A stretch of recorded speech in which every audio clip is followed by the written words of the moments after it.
Kim Chiu at Paolo Avellino agad nag-date pagdating sa Birmingham, UK.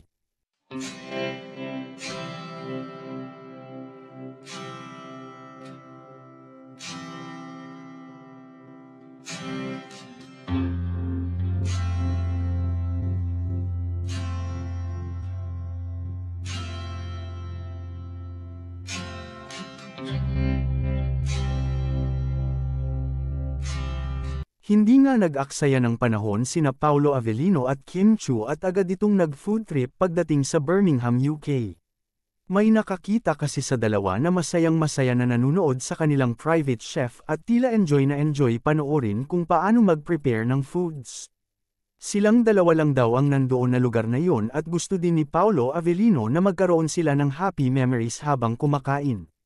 Kumalat naman sa social media ang picture kung saan nagbigay ng bulaklak at letter si Paolo Avellino para kay Kim Chiu. Kasama pa nito ang isang larawan na kumukuha ng litrato si Paolo Avellino.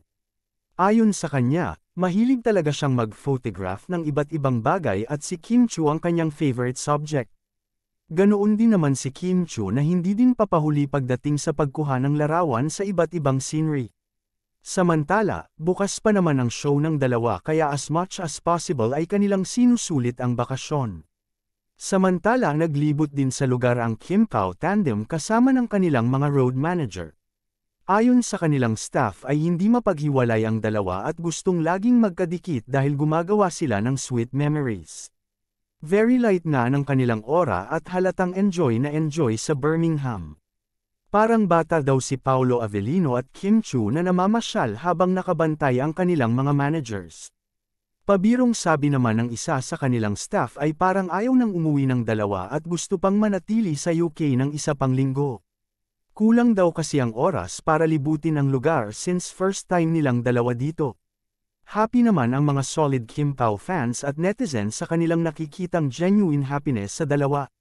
Kahit hindi nila aminin ay kitang-kita naman ang kislap ng kanilang mata kapag magkasama at gumagawa ng mga bagay na kanilang gusto.